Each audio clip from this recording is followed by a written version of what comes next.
Depuis quelques semaines, les écoliers et élèves vivent pleinement les vacances scolaires. À Bouaké, beaucoup de parents s'interrogent sur les loisirs à offrir à leur progéniture.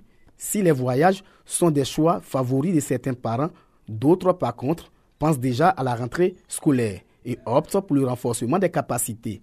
Et ces enfants sont à l'avance sur ceux qui n'ont pas eu l'occasion de participer à des cours de vacances.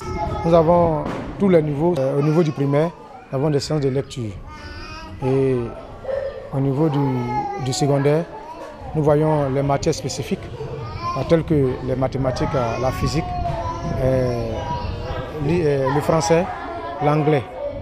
Je suis content pour les cours de vacances. J'apprends beaucoup. Occuper sainement les vacanciers, une préoccupation pour plusieurs structures qui proposent des activités le temps des vacances. Des activités toutes aussi ludiques, sportives qu'éducatives pour occuper les enfants.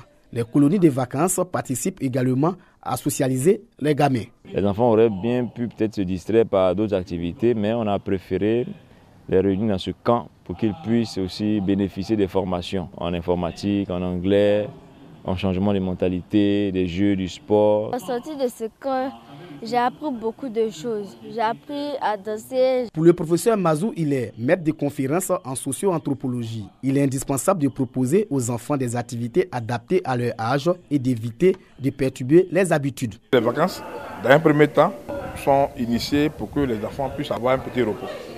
Mais toutes les vacances ne doivent pas se dérouler seulement avec le repos. Il faut quand même rappeler aux enfants qu'ils sont en repos, mais il faut quand même vers la fin venir s'acclimater un peu avec les cours. Mais je veux dire que les cours des vacances doivent être véritablement orientés. Parce que l'enseignement aujourd'hui, c'est quelque chose de fondamental. Donc n'importe qui ne doit pas faire les cours des vacances aux enfants. C'est-à-dire qu'il faut que ce soit fait par des gens qui ont la pédagogie. Nos enfants sont notre avenir. Il faut que leur encadrement soit d'abord l'affaire des parents.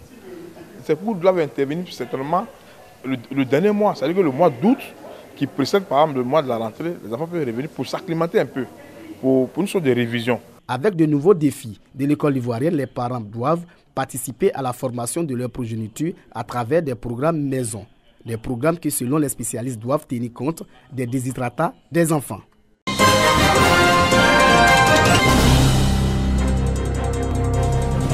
Alpha Condé n'est plus président de la Guinée.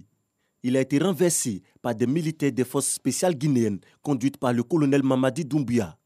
Dans la journée du dimanche 5 septembre, Conakry, la capitale, a enregistré des coups de feu d'armes lourdes dans plusieurs quartiers. Quelques heures plus tard, les militaires annoncent la prise du pouvoir, l'arrestation d'Alpha Condé et la dissolution des institutions de la République. Les militaires du groupement des forces spéciales GFS mettent en place le CNRD, le Comité national de rassemblement et de développement. Un couvre-feu est instauré dans tout le pays à partir de 20h. À la télévision nationale, le porte-parole des militaires a indiqué que le secrétaire général des ministères assurerait à compter de ce jour la continuité des charges courantes. De même, les gouverneurs des régions sont remplacés par les commandants des régions militaires et les préfets et sous-préfets remplacés par les commandants d'unités de la plus grande localité. Les ministres sortants et les anciens présidents des institutions ont été conviés à une rencontre ce lundi à 11h au Palais du Peuple, a fait savoir le porte-parole du CNRD. Le coup de force en Guinée est dénoncé par l'ONU et la CEDEAO. Les deux institutions internationales appellent à la libération d'Alpha Condé et le retour à l'ordre constitutionnel.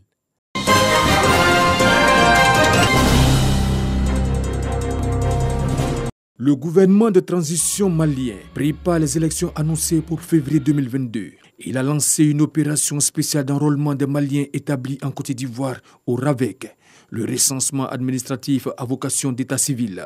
Présent pour le lancement, le lieutenant-colonel Abdoulaye Maïga, ministre malien de l'administration territoriale, indique que l'opération vise la mise à jour du fichier électoral. Vous savez, nous avons un plan d'action gouvernemental et l'axe 3 porte exclusivement sur l'organisation des élections générales.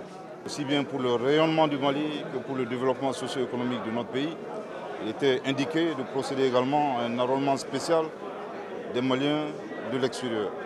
Comme je dis, la première raison, c'est des raisons, d'abord c'est l'organisation des élections générales. Donc c'est d'abord les Maliens ayant 18 ans et plus. Le ministre des Maliens établi à l'extérieur et de l'intégration africaine appelle à une mobilisation de ses compatriotes autour de cette opération. C'est une opération spéciale qui prend ce mois, mais la pérennisation continue, elle est permanente. Cette opération va permettre d'aller à l'intérieur du pays, dans les forêts, sur les champs, un peu partout. Ce sont les documents classiques, l'acte de naissance, la carte nationale d'identité, le passeport, les cartes de travail. Et très souvent, le témoignage aussi est admis par rapport à certaines personnes. Les Maliens vivant en Côte d'Ivoire représentent 65% de la diaspora malienne. Comme ici, cette opération est aussi lancée au Niger et au Ghana. L'objectif est d'atteindre l'enrôlement d'1 million de Maliens dans les 3 pays. L'opération d'enrôlement et de renouvellement biométrique se déroule du 1er septembre au 30 septembre dans les missions diplomatiques et consulaires maliens en Côte d'Ivoire.